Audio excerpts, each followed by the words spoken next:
Damn, is that creepy! Especially for what's ahead. Welcome back to another chapter of Lao and Aiko. Last time, Aiko just had her heart be drained out of her. She had her heart malfunctioning. It wasn't necessarily like a heart attack. It was like losing its power, like a draining battery, and then shutting down. But there was this mysterious saboteur who apparently has the ability to shape blood, to sculpt blood from Aiko's heart.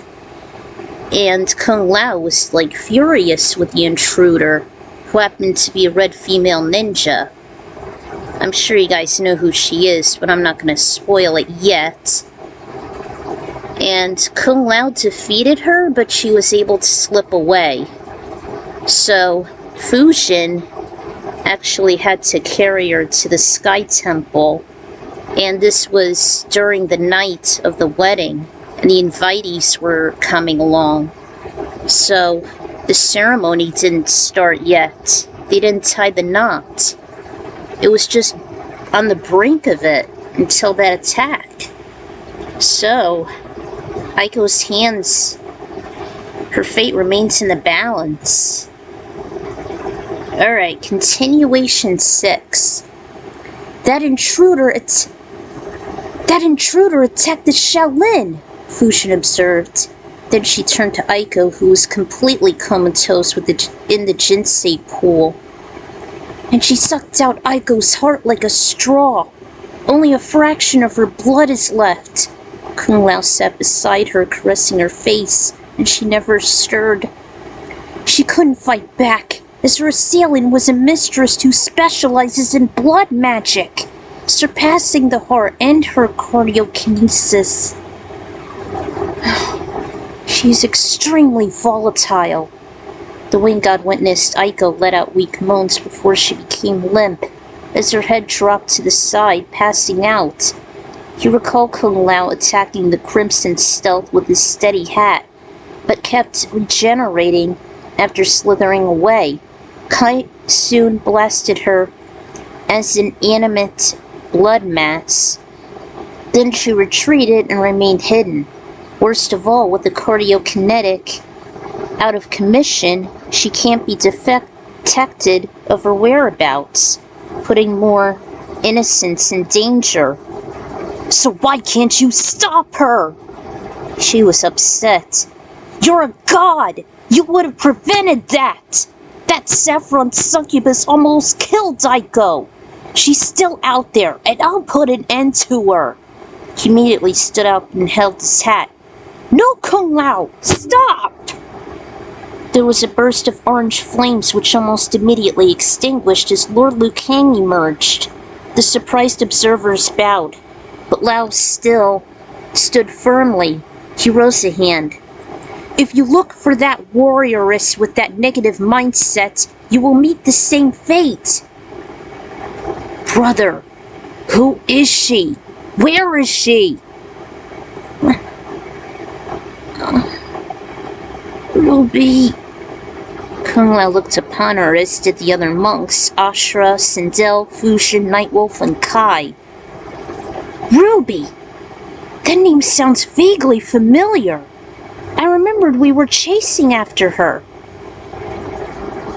when she abducted Jax and took him to Outworld.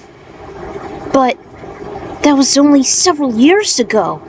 I doubt she's capable on blood manipulation. Ruby. A red female ninja. She does seem familiar. Similar to Tanya. Forgive me, everyone. I needed to alert our loved ones the wedding needed to be postponed. Ruby. She does sound like an actual threat. Someone Aiko and Nightwolf knew. Long ago. They were in stunned silence as he treaded to the center chamber, knelt, then laid his soft hand clutching her heart. Our hearts, Aiko. One and together. She felt a surge of thermal energy go through her, emanating from Liu's godly organ. Combined, he closed his eyes and visions entered both their minds. He muttered each observation as they came to him while Nightwolf confirmed them, starting at the Pacific Northwest from within a log cabin with a fireplace ablaze, as Jax fought against ninjas clad in red and black. Then a black woman gassed him and made him faint, muttering her name. He was escorted and then chained by Shao Kahn and a pair of shadow priests. She was the same dark-skinned female with a black cowl, red face mask, and garb matching both shades. He then heard Kitana say that after Gerard's death, Ruby vowed to help her rebel, but she backstabbed the princess instead, and Raiden said she's from a small realm named Tinpar at the mountain base. Then she turned to serve Khan after the world of Endless Night was assimilated. Then her mind shifted to a battle inside Khan's tower as Ruby fought Kitana. Then suddenly had a change of heart as Jax, Sonya, her, and Nightwolf were through a trap door. Outside, next to a few dragon jets, Jax tried to convince Ruby to go with the team, but she decided to stay and overturn the Emperor, while Sonya urged the conflicted man to go. As their posse kept shooting the jets with red lasers, they flew into the sky portal back to Earthrealm. Liu opened his eyes as the last memory dissolved. Ruby. She was unsuccessful. We all were. She slooped again. Fushin rushed to her side and felt the diminishing pulse in her neck. Don't move! Aiko's signs! Vital signs are fading! Everyone noticed her face growing pale. Aiko! No! Kung Lao was stunned, never knowing what to do. Everyone, give her your heart gems to sustain her. She's phasing fast. The observers obliged and laid each of their jewels around her. Kung Lao, your duty as future husband is to stay by her side. Safeguard her and her heart, in case Ruby should trace her essence here.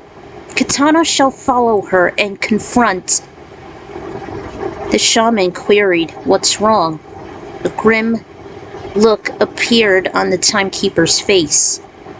Her name was Ruby.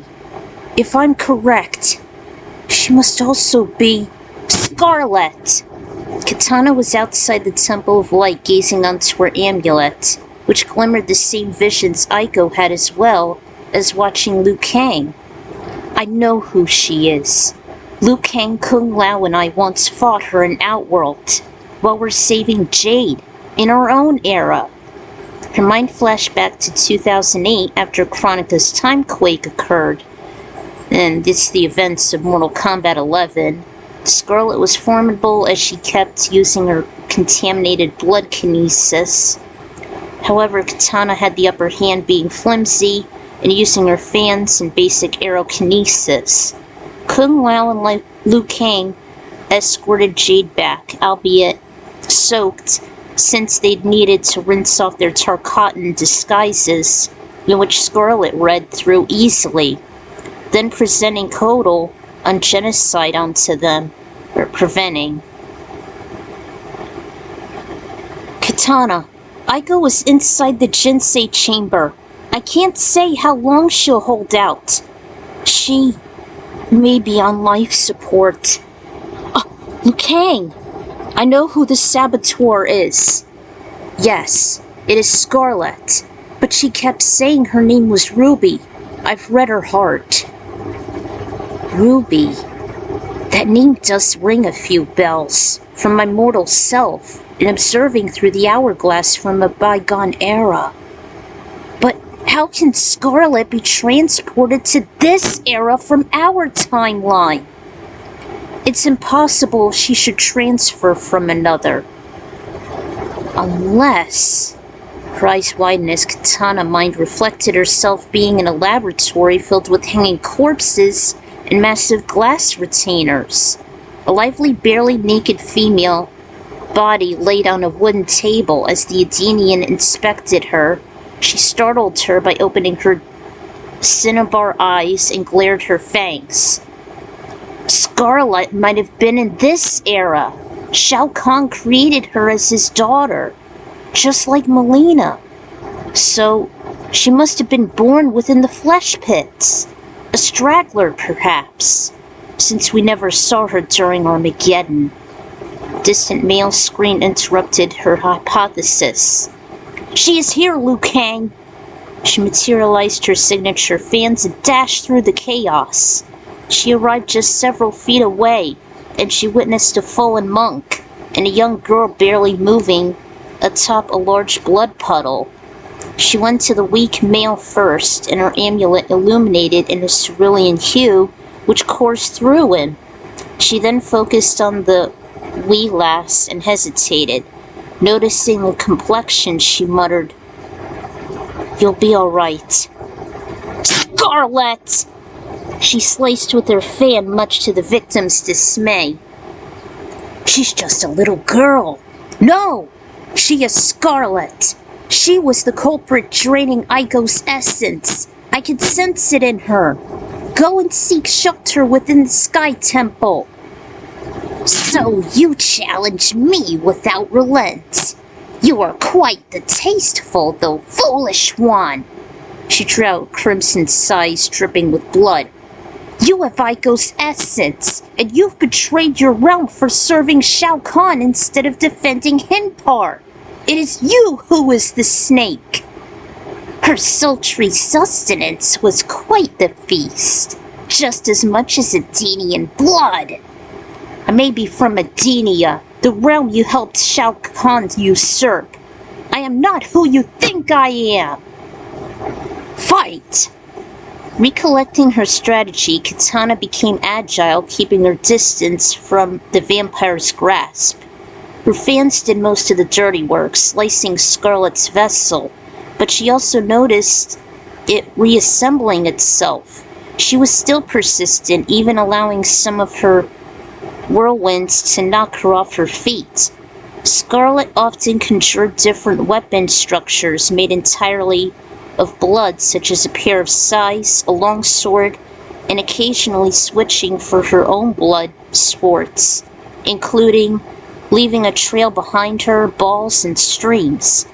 As one made contact, she declared, "Have fun with hepatitis, princess!" She observed her blood-stained garb and face. Then she felt herself crumble to her knees as Scarlet began to sap her energy, her hands igniting, and a few were skyrocketed upon an infectious impact. There was even a sharp stab wound penetrating through the blood mage. "You dare to assault my sisters!" "Hey, we got Melina!" A streak of dragon's breath incinerated the same fallen female. Baraka snarled, "Pleased to make your acquaintance again, Scarlet." Wow, they know her. Kitana's pendant dissolved from that blue hue as she rose. She identified the saboteur as Scarlet based on this era she and Liu were from, and she recalled the young Aiko dealing with Ruby from a small realm conquered by Khan. "I don't recall Khan making another abomination like me." If she truly was Ruby, then she was recycled from the flesh pits. "Tell us who you are, saboteur." "I was born and created from Shao Kahn's seed." Her vessel rose steadily. Ugh, that's a disgusting idea. What? Her body was lurched back onto a granite wall of the temple's exterior while also being crushed and encased in a lime field.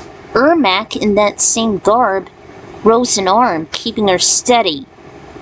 "We followed the commotion here, and she is bound with our soul kinesis."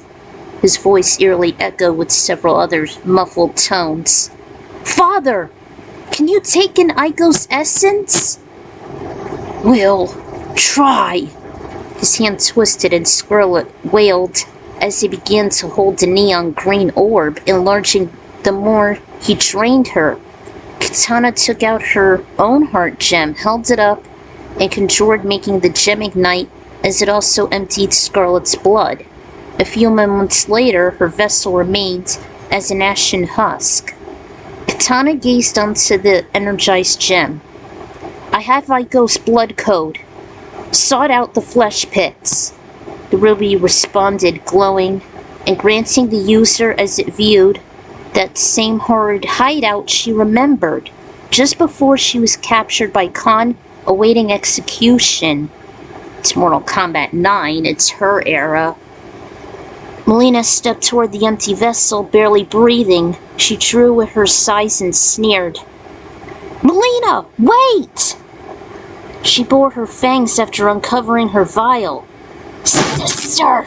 She must be slain! Not yet. I've foreseen the flesh pits. Scarlet must have created multiple specimens. She was a huntress to many innocent outworlders.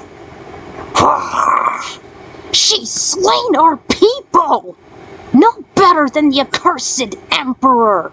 She claims she was born from his seed. She was born, not created. She was a recycled vessel. She was brought under a new identity after Ruby has fallen. Forgive me, daughters. I've once served alongside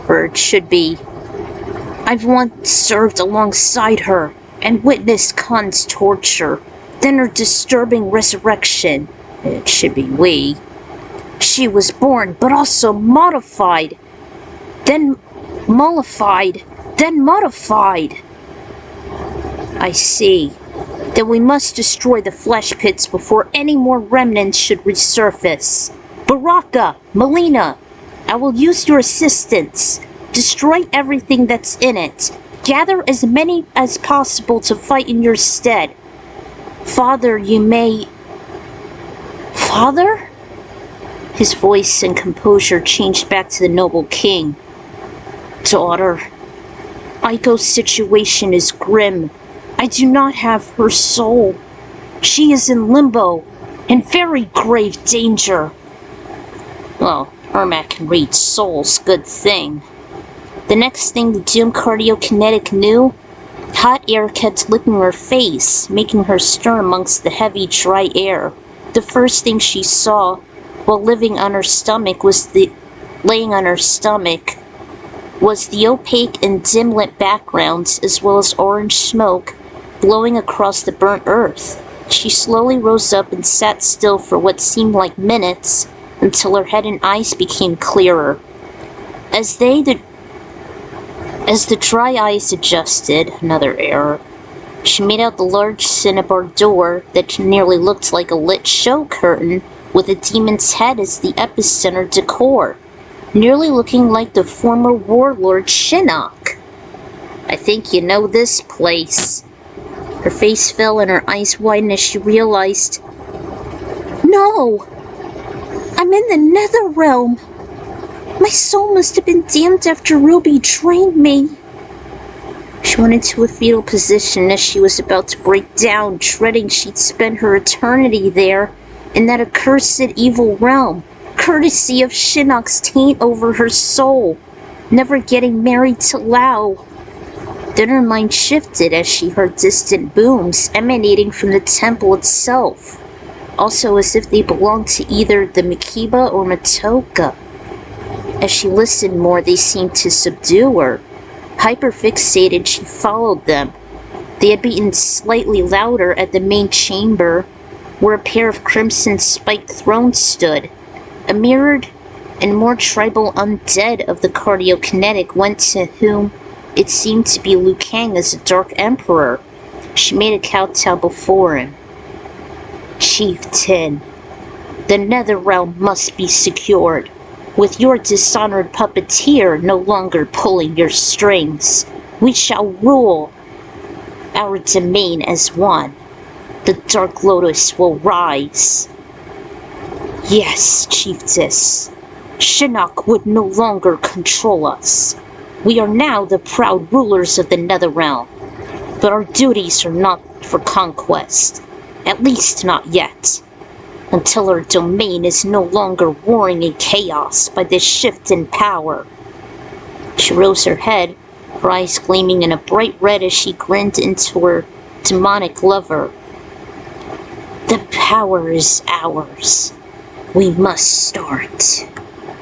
His hands drifted down her body as she reached to her evil equal and immediately went in for a deep kiss and embrace.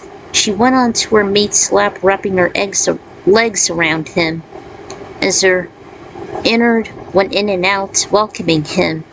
He held her close as she shifted forward and resumed her passion toward her dominator. His own long, hard organ began to move and harden beneath her as he returned his own affection to his unaliving partner, till she felt a lurch from the Emperor, as if he was impacted by some thrown object. The Dark Aiko looked sharply behind her, shocked to see herself, but livelier in appearance, standing on a distant balcony. You! My aliving counterpart! She stood up from the Dark God's perch and kicked the fallen skull asunder. Aiko! We are at a moment of peace and tranquility. How can you be attacking us now? And why are you here? God, shouldn't they know? Aiko was either too stunned, shy, or intimidated to say anything, as she gritted her teeth more. Having your soul eternally damned in sin, I see. She followed the altered. Having your soul eternally damned in sin, I see. She followed the tenor. It was Kung Lao. He was also worked with tribal ashen and menacing aura. He spun his hat with his finger, challenging the fresh new bait. Preventing his bloodlust, the Emperor leapt up, and in between the two, I shall convert you to our ranks. Two of the same fallen angel is better than one. She took out her blood-stained staff from her rear scabbard, and her light self did the same. She knew the odds were against one, but as her hellish double closed the distance, she immediately sided away. She still kept charging toward her like a raging bull drawn to red, but she actually kept leaping over her damned double and evaded every strike. She never rose a hand excepting for blocking, and her doppelganger hesitated at times, wondering if it was out of cowardice. Kung Lao threw in his razor-rimmed hat, which missed Aiko by a hair, and instead grinded on a rocky slab. He retracted it, missing his target again, as if she was expecting it. He then teleported through the floor and wound up behind her.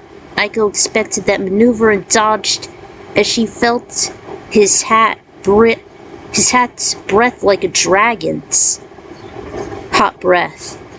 With his swift moves, he subdued her and wrapped his arms tightly around her holding her taut. The demonic empress held out a large diamond-shaped gem, only this was a pure black as three of their souls. It shined as she held it out and walked toward the new victim. Enough! The Dark God declared from below. He leapt onto the upper floor as he lifted himself with his fiery streaks like rocket exhaust. He casually walked up to her, knelt next to her full of nervousness, and simply cuffed her chin. My beloved Aiko, at last we meet. As the new Emperor, I shall welcome you to the Netherrealm with open arms. We will take good care of you yet.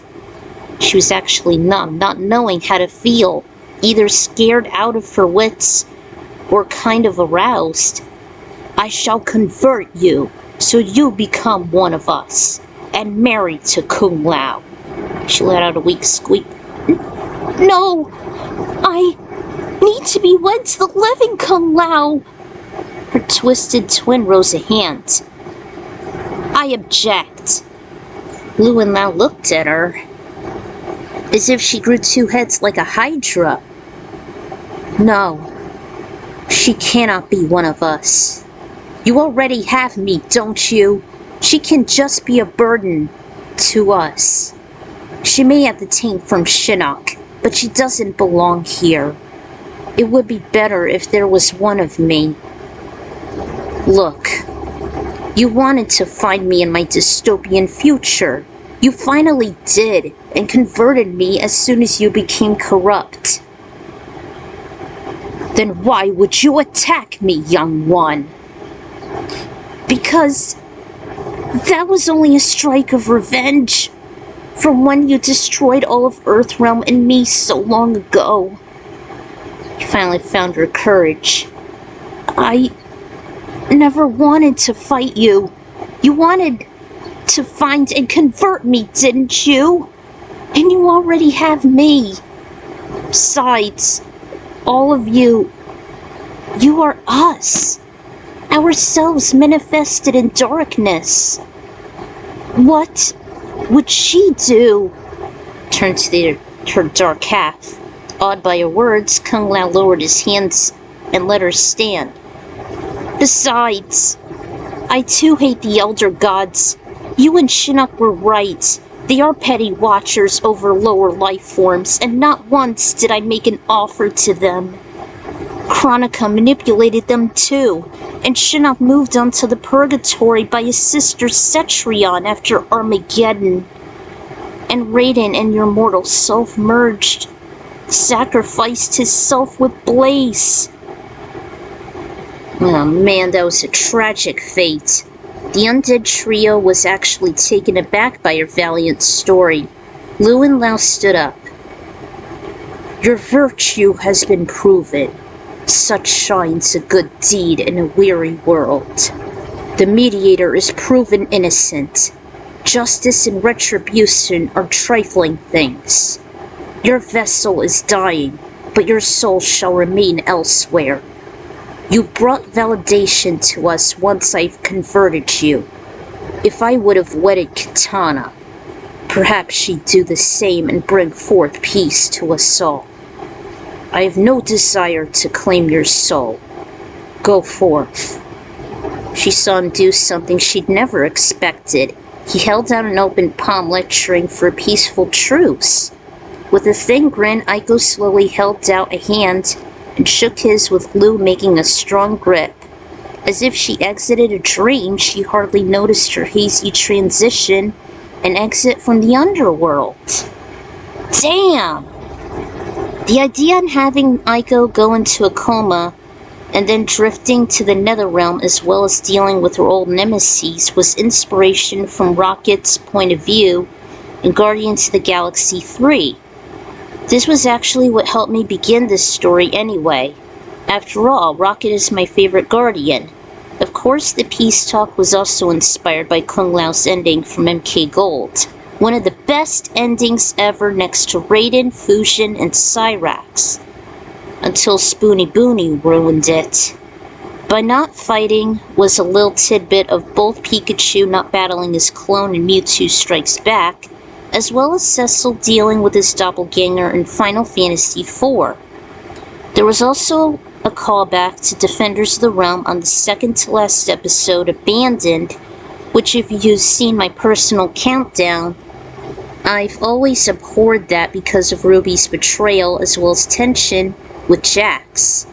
I don't blame Sonya for being anxious, and Nightwolf was the sleek tech genius monitoring him. Aside from Jade and Sindel, she became treacherous, as did Tanya later on, and took it as face value, as ambiguous as they were. I wasn't too good on the games due to the relentless AI anyway, which is true. I was glad I finally made use of this in the Flesh Pits, where Khan and Shang make their twisted experiments, including Scarlet, Melina, and Meat, and it's undoubtedly one of the creepiest locales in history. Even with the fatal Deadpool beneath, even when it was refurbished as Shang's lab, where he developed the so-called cure of Tarkat. I always wanted it to be obliterated, rather than forbidden as claimed by Kitana in MK11. There was a reference in Aiko's heart meld in which she'd done since shown in my first book in the series, Shaolin Monks Part 2, in which Lao became curious to exploring her dystopian future with Nightwolf, warning of the consequences and inspired by the Vulcan mind meld. It's also likely that Aiko did the same with other mutuals such as Liu, Raiden, Nightwolf, Fujin, Sindel, etc., thus then holding and using her heart gems too. It was such a damn relief to get that mega chapter out of the way, over and done with. I hope Aiko's next stop won't be such a hassle. Hopefully give me a little leeway for my lunar levels too. I got a lot on my plate. And so I do. So, until the next chapter, this is the Ikron Writer signing out.